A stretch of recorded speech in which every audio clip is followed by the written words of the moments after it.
What's up, fuckers? It's your boy, motherfucking Sonley Hamrick. Freshly washed hair.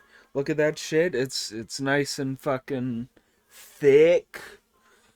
I'm typically wearing hats these days just because I'm a little insecure about my hairline. But then I wash and like brush my hair freshly. Like the hairline's not doing well. But then I wash and brush my hair and it shows me volume like this and I'm like, whoo, fresh. Anyway, enough about me. Awesome episode. I'm so happy that we're out of the fucking Pilaf saga. This is we're done with Pilaf for right now. Um which is just excellent because it's so boring. Comparatively speaking, at least to the rest of Dragon Ball, it's certainly not my favorite. But yeah, fun episode today. We get another key character introduced, um, and it's gonna be a good time. I got my fucking 2 liter of diet ginger ale. We're gonna have a good time. I got my little fucking baggie of gummy bears that my spouse bought me. Let's fucking go. Episode start. So I had to kill a bunch of time by saying absolutely nothing. Um, it seems like I did not bring a hair tie down here with me. The fucking this like trend of me not knowing where something is as soon as I get down here has to stop. Okay, anyway, if you recall, last episode, Goku and the gang parted ways. Goku said, I'm gonna go train with Roshi, um, and Bulma and the gang were headed towards the city. Um, Goku presently on his way back to his domicile, where he was staying originally. Um, in the sub, he said, I'd better take a futon and stuff, to bring to Roshi's house. Which it really doesn't look like he brought a futon. Whatever he threw on the cloud, very thin. Which I know the mattresses in Japan extraordinarily thin, but um, it didn't look like all that much. He's kind of a minimalist, it seems. We get the title screen. The card reads Goku's rival. In the sub, it's Goku's rival, question mark, appears, with no punctuation. So that translation's a little funky. After that, we see the plane that Oolong Poir, Bulma, and Yamcha flew away in, crash into some trees, and then absolutely just smack into a thick tree, and fucking catch on fire. And Yamcha's like, oh man, lucky we got out of there just in time. Meanwhile, Bulma's hanging from a vine, I guess. It kind of looked like a rope, but I'm sure it was a vine, or meant to be a vine at least. She's hanging from a vine. She says, "Somebody help!" And Oolong's like, "Just drop." And she's like, "Oh." And then scrapes her leg, and boom, fucking Yamcha checks on her, and couple shit, I guess. Cringe. They see a pterodactyl fly overhead, and something rustling in the bushes, and they're all freaked out. Um,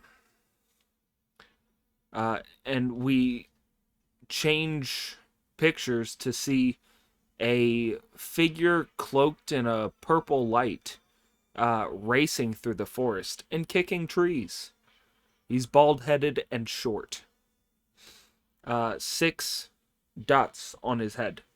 So, most likely a monk.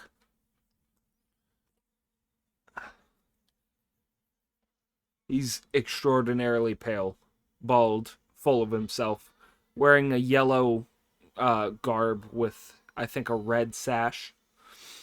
Um, but yes, he seems very smug.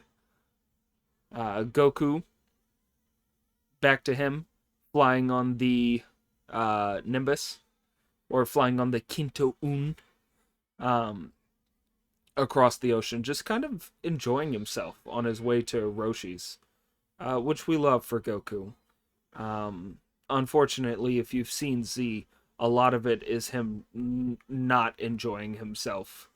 Um, well, actually, I guess he enjoys fighting, so I suppose he's having a good time while he's fighting for his life and the lives of the people that he loves, but that's an issue that we have to talk about later.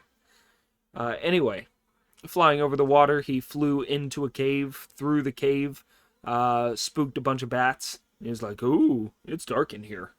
Flew out of the cave, shot straight up. We get a nice shot of the ocean just kind of sparkling.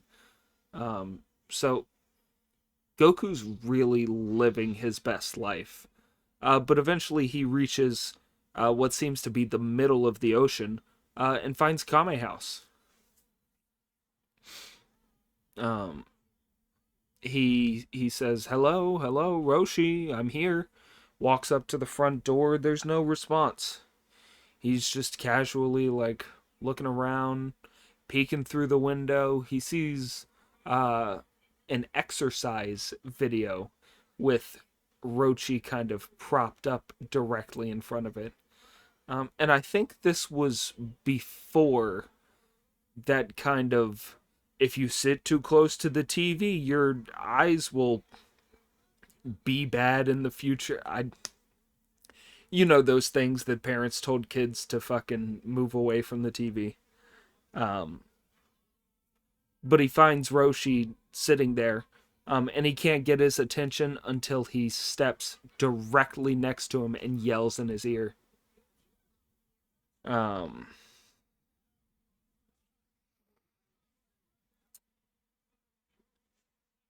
I will circle back real quick. Um, I did notice in the sub versus the dub, Yamcha said in both that they almost bit it. But specifically in the sub, he says, uh, we almost all went to the other side. Which, if you're familiar with Dragon Ball, Other World is a concept um, where souls will go after they perish. But in the sub specifically, he said other side. I don't know if that remains throughout the rest of the series. We're going to find out. But just wanted to note that. Um, he bothers Roshi. Roshi's like, "Give me a second. I'm watching this exercise video." Goku's like, "I'm hungry." Roshi's like, "Go eat whatever's in the fridge. I don't care." Goku goes to the fridge. He's like, He puts his food in a weird box. It's like winter in here. It's very cold. Um, and eats everything. Roshi gets up from his program after it ends, and specifically in the sub, he says, "Upsa daisy." Um, Roshi finds Goku having eaten all of his food, roughly a week's worth, he said, and asks him what he's doing there. And Goku's like, "I'm here to be trained." Uh, and Roshi's like, "Okay, well, let's get to it, I guess." And he asks if Bulma came with him. Uh, Goku's like, "No, they went to the city." Roshi goes, "Fuck, darn." Um, we get a shot of the rest of the gang traveling through the desert. Seems like no food, no water, no nothing. And Puar transforms into a compass just to make sure that they're traveling in the correct direction, which they are not. we've been going south when they were supposed to be going north, it seems. Um, Bulma falls to her knees, as does Oolong, and they're just kind of fucking pooped. Yamcha's changing Bulma's bandage. Um, Bulma's swooning again.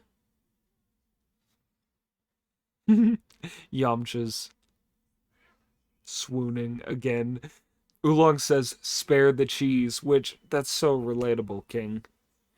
And they see that bald-headed, yellow-cloaked figure moving through the desert again. Which is crazy that they're moving at the same speed he is, because he's leaving a ton of sand behind him. Like, it's getting kicked up like it's smoke.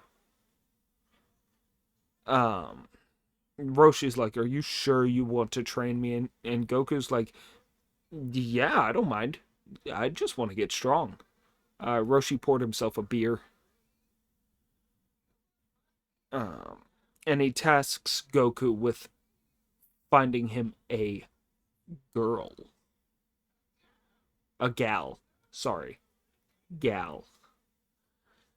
Um, This is where there's going to be a lot of sub and dub differences. So let me just turn this up real quick so I can hear what he says. Roshi's talking about his very particular taste.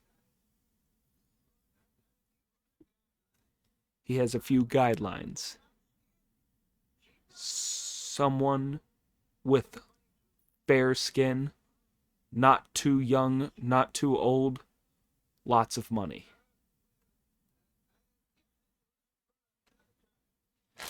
Okay. And he sends Goku on his way. sorry. I kind of just blanked and started watching the episode. Okay, so the differences in order. Roshi tasks him with finding a peachy girl in the sub, to which Goku responds, "What's a bitchy gag?"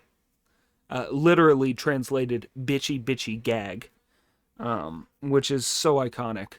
But that translates to cute, lively, and young girl. We get a shot of Roshi dressing up, trying to choose what shell he's going to put on, because he has a bunch of different colored shells.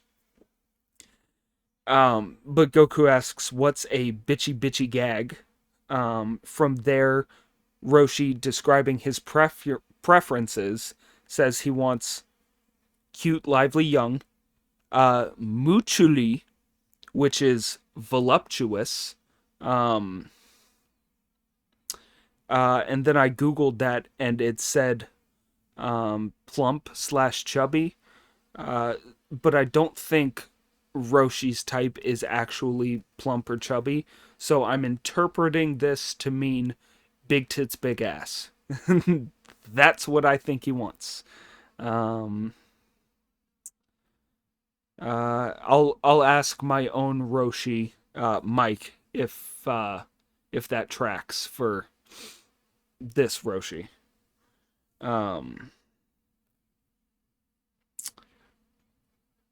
He being Goku brings back a very large woman, like a weightlifter, towers over both of them. She's very tall.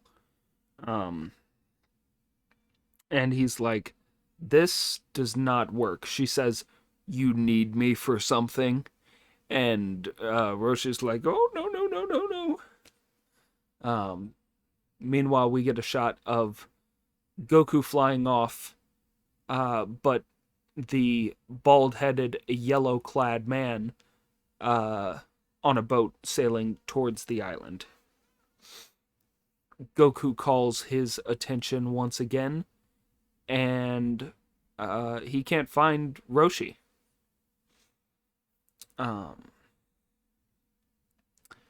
We get a shot of a very beautiful woman, purple hair, sitting on Goku's cloud. Shirt says "Pie Pie," so that's great.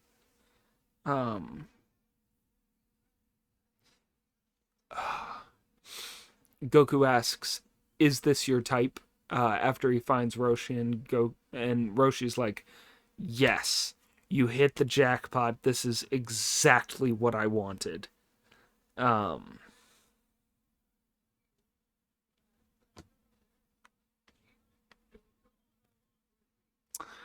okay, so it seems like the dub's allegory for uh asking for sexual favors is going on a walk. Roshi asks Goku to ask the girl if she'll go on a walk with him. In the dub. In the sub, he asks Goku to go get. Roshi asks Goku in the sub to go get her panties. To which she sends him back and says, "I'm not wearing panties, I'm only wearing a shirt." And of course, Roshi's like all about that.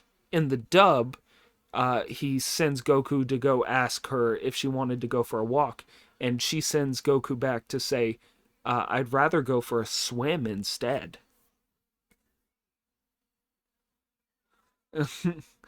Roshi then walks over to this lady on the cloud, to kind of, put some moves on her. Um, and he's like, "I heard you wanted to see me."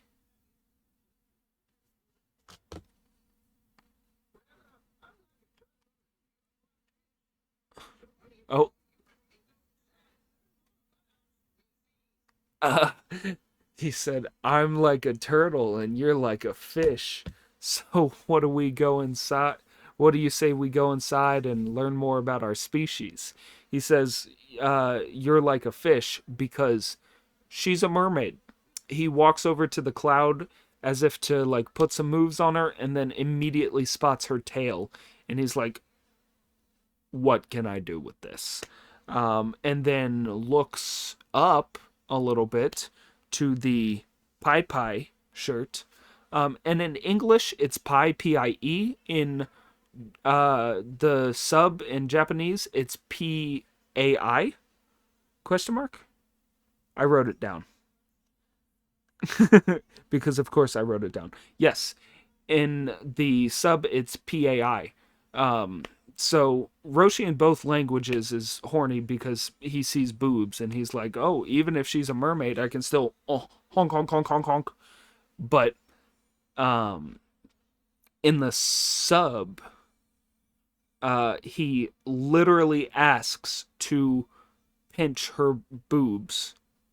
In the dub, he asks her to come inside with him, to learn more about their species. So, following that, the mermaid punches him in the face and then promptly leaves. In the sub, Goku's like, "Oh, by panties you meant punch," because he misunderstood Roshi saying panties as Panchi, Pancchee. So he thought that Roshi meant to say punch. Another gag that's lost on Western audiences. The bald man arrives to the island, jumps from very far away in his boat. He just abandons his boat, and lands in front of Roshi. He introduces himself as Krillin, or in the sub, KRILLIN. KURIRIN. KRILLIN.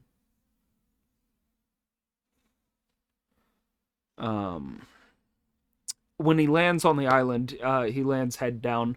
Goku has to pull him out of the sand. He says thanks. He asks to be trained by Roshi. Roshi's like, not gonna happen. I don't take on students like that. Krillin reaches into his bag.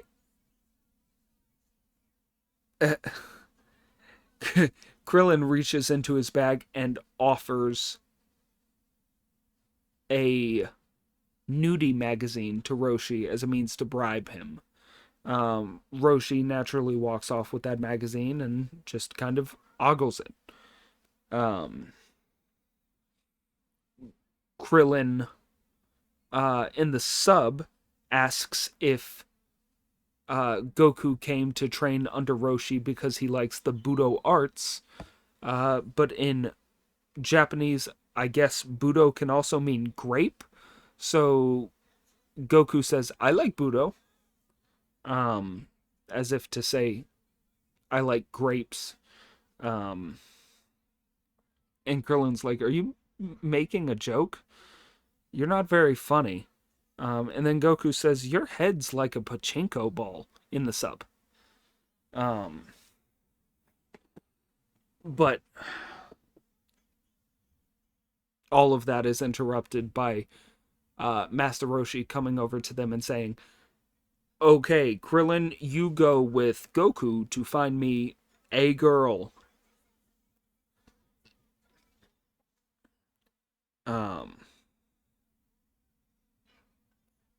He said, you have more?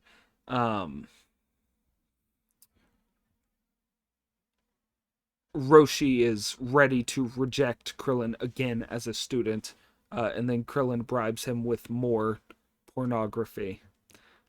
He gets a male magazine, and fucking screams because it's funny because it's male. Anyway, Goku insults Krillin. They go back and forth a little bit. Roshi's like, go get me a girl. Krillin's like, I'm okay. Goes to hop on the cloud. He falls through the cloud, so he's not pure of heart. Roshi's like, why aren't you pure of heart? Obviously, you must be here for bad intentions. And Krillin's like, I'm not here for bad intentions, I promise. Here, have some more porn. And that works wonders for him. In the English, in the dub, Krillin says something to the effect of, don't you know all people serious about martial arts shave their heads? And this is where the dub and the sub meet. He points to Master Roshi and says, see? And Roshi's like, I'm naturally bald. And that's the end of the episode. It ended it on Roshi looking at porn. And I guess they're about to set out and try to find him a girl. But this is the beginning of arguably one of the best arcs in Dragon Ball. Just the training that Roshi puts them through, excellent. That's all I have for you today. I hope you enjoyed this episode. I tried to be a little more high energy. That's the end of this disc as well. So we're moving on to disc 3 of season 1. So we're nearly halfway through. Motherfucking hope your day was good. Like, comment, subscribe, bell icon. Bye. I'm making sure to press the stop recording this time. Bye.